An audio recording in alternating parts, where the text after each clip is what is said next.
বাঁকুড়া থেকে উঠে আসছে এক ব্যতিক্রমী খবর। সোশ্যাল মিডিয়ায় বিজেপি বিধায়ককে জানে শেষ করে দেওয়ার হুমকি, সাইবার ক্রাইমে অভিযোগ দায়ের আর তার জেরে গ্রেপ্তার। যদিও তারপরে অভিযুক্তকে ক্ষমা করে দিলেন বিজেপি বিধায়ক নীলাদ্রি শেখর দানা। জানা গিয়েছে, সোমেন মিদ্যা নামে এক সোশ্যাল মিডিয়া ইউজারের অ্যাকাউন্ট থেকে বিধায়ককে জানে শেষ করার হুমকি দেওয়া হয়েছিল বলে অভিযোগ। বিষয়টি নিয়ে সাইবার ক্রাইম থানায় অভিযোগ জানান বিধায়ক। পুলিশ অভিযুক্ত যুবককে গ্রেপ্তার করে, যদিও শেষ পর্যন্ত অভিযুক্তকে ক্ষমা করে দেন বিধায়ক। ঘটনার সূত্রপাত দিন কয়েক আগে। অভিযোগ, নতুন গ্রাম পাহাড়পুরের বাসিন্দা সৌমেন মিত্তা নিজের সোশ্যাল মিডিয়া অ্যাকাউন্ট থেকে বাঁকুড়ার বিজেপি বিধায়ক নীলাদ্রি শেখর দানাকে উদ্দেশ্য করে জানে শেষের হুমকি দিয়ে পোস্ট করে। বিষয়টি বিধায়কের নজরে আসতেই তিনি আইনের দ্বারস্থ হন। সাইবার ক্রাইম থানায় লিখিতভাবে অভিযোগ দায়ের করেন বিধায়ক। অভিযোগের ভিত্তিতে তদন্তে নামে পুলিশ। সোশ্যাল মিডিয়ার পোস্ট খতিয়ে দেখে পুলিশ সোমেন মিদ্দাকে আটক করে। তার বিরুদ্ধে ভারতীয় ন্যায় সংহিতার একাধিক ধারায় মামলা রুজু করা হয়, যার মধ্যে জামিন অযোগ্য ধারাও ছিল বলে জানা গিয়েছে।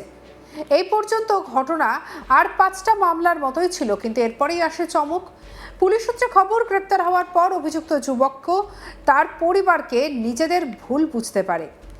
বিধায়কের কাছে ক্ষমা প্রার্থনা করে তারা, ক্ষমা করে দেন বিধায়ক। এই বিষয়ে বিধায়ক নীলাদ্রি শেখর দানা বলেন, ছেলেটি বয়সে তরুণ, আবেগের বশে ভুল বুঝে এমন কাজ করে ফেলেছে। তার পরিবারের আর্থিক অবস্থাও ভালো না। মানবতার খাতিরে আমি ব্যক্তিগতভাবে তাকে ক্ষমা করে দিচ্ছি। আমি চাই না একটি ভুলের জন্য ওর পুরো ভবিষ্যৎ নষ্ট হয়ে যাক। ও যেন শুধরে যায়, এটাই চাই। কি বলছেন বিধায়ক, শুনবো। কিছু নয়, যেদিনে যোগা দিবস ছিল সেই যোগা দিবসের দিন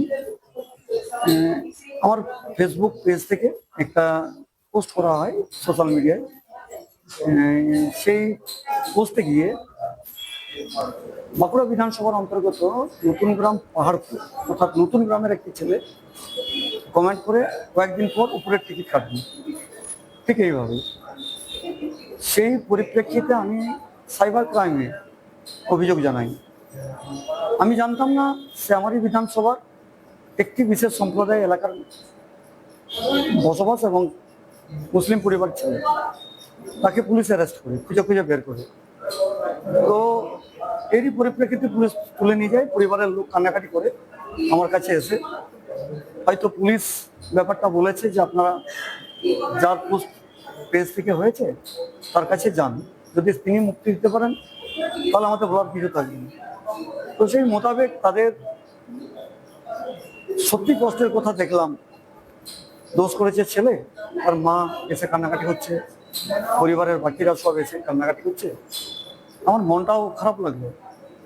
আমি আইসি সাহেবকে বললাম, অনুরোধ করলাম যে সাহেব যা বলেছে এবারের মতো ছেড়ে দিন, কিন্তু গরিত অপরাধ করেইছে, ক্ষমা হচ্ছে পরম ধর্ম। মানে আমি নিজেকেও সামলে নিলাম, কারণ অনেকটা কষ্ট আমাকে পেয়ে অনেক বড় হতে হয়েছে রাজনীতির আঙ্গিনাতে। বিশেষ করে 72 দিন কখনো জেলে ঢুকেছি মিথ্যা মামলায়, কখনো 21 দিন, কখনো 20 দিন মিথ্যা জায়গাতে। আর এটা অপরাধ করেছিল।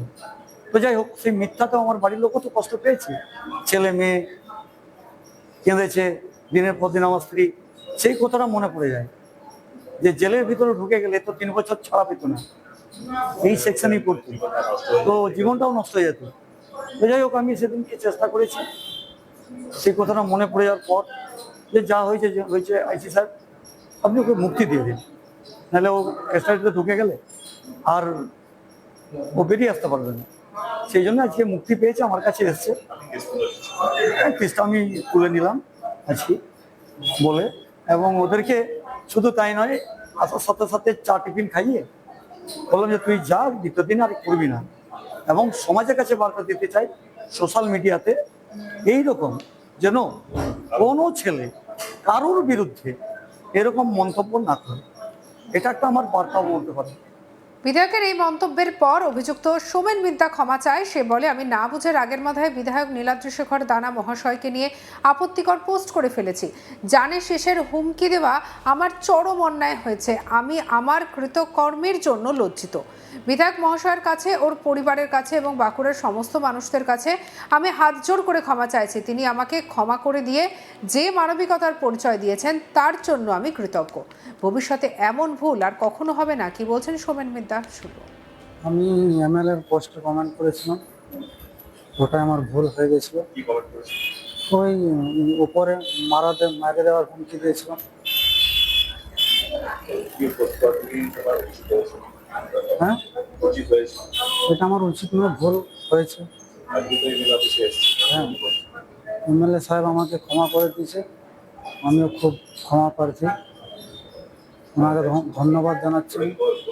হ্যাঁ, ওটা আমার অনেক বড় ভুল।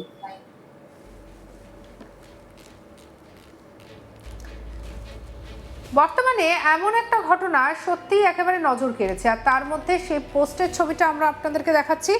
তবে বিধায়ক বলেছেন যে তিনি ক্ষমা করে দিয়েছেন আর তাকে ভুল শুধরে নেওয়ার সুযোগ দিয়েছেন। কি বলছেন বিধায়ক, শুনবো। বিষয়টা কিছু নয়, যেদিনে যোগা দিবস ছিল সেই যোগা দিবসের দিন আমার ফেসবুক পেজ থেকে একটা পোস্ট করা হয় সোশ্যাল মিডিয়ায়। সেই পোস্টে গিয়ে বাঁকুড়া বিধানসভার অন্তর্গত নতুন গ্রাম পাহাড়পুর অর্থাৎ নতুন গ্রামের একটি ছেলে কমেন্ট করে কয়েকদিন পর উপরের টিকিট কাটবে, ঠিক এইভাবে। সেই পরিপ্রেক্ষিতে আমি সাইবার ক্রাইমে অভিযোগ জানাই। আমি জানতাম না সে আমারই বিধানসভার একটি বিশেষ সম্প্রদায় এলাকার বসবাস এবং মুসলিম পরিবার ছেলে। তাকে পুলিশ অ্যারেস্ট করে খুঁজে খুঁজে বের করে, তো এরই পরিপ্রেক্ষিতে পুলিশ তুলে নিয়ে যায়। পরিবারের লোক কান্নাকাটি করে আমার কাছে এসে, হয়তো পুলিশ ব্যাপারটা বলেছে যে আপনারা যার পোস্ট পেজ থেকে হয়েছে তার কাছে যান, যদি তিনি মুক্তি দিতে পারেন তাহলে আমাদের বলার কিছু থাকবে না। তো সেই মোতাবেক তাদের সত্যি কষ্টের কথা দেখলাম। দোষ করেছে ছেলে, আর মা এসে কান্নাকাটি হচ্ছে, পরিবারের বাকিরা সব এসে কান্নাকাটি হচ্ছে। আমার মনটাও খারাপ লাগলো। আমি আইসি সাহেবকে বললাম, অনুরোধ করলাম যে সাহেব যা বলেছে এবারের মতো ছেড়ে দিন, তো গরিত অপরাধ করেইছে, আমার তো বড় ধর্ম। ক্ষমা হচ্ছে পরম ধর্ম। মানে আমি নিজেকেও সামলে নিলাম, কারণ অনেকটা কষ্ট আমাকে পেয়ে অনেক বড় হতে হয়েছে রাজনীতির আঙ্গিনাতে। বিশেষ করে 72 দিন কখনো জেলে ঢুকেছি মিথ্যা মামলায়, কখনো 21 দিন, কখনো 20 দিন মিথ্যা জায়গাতে। আর এটা অপরাধ করেছিল। তো যাই হোক, সেই মিথ্যাতেও আমার বাড়ির লোকও তো কষ্ট পেয়েছে, ছেলে মেয়ে কেঁদেছে দিনের পর দিন। আমার স্ত্রী, সেই কথাটা মনে পড়ে যায় যে জেলের ভিতরে ঢুকে গেলে তো 3 বছর ছাড়া পেত না, এই সেকশনেই পড়তো, তো জীবনটাও নষ্ট হয়ে যেত। তো যাই হোক, আমি সেদিনকে চেষ্টা করেছি।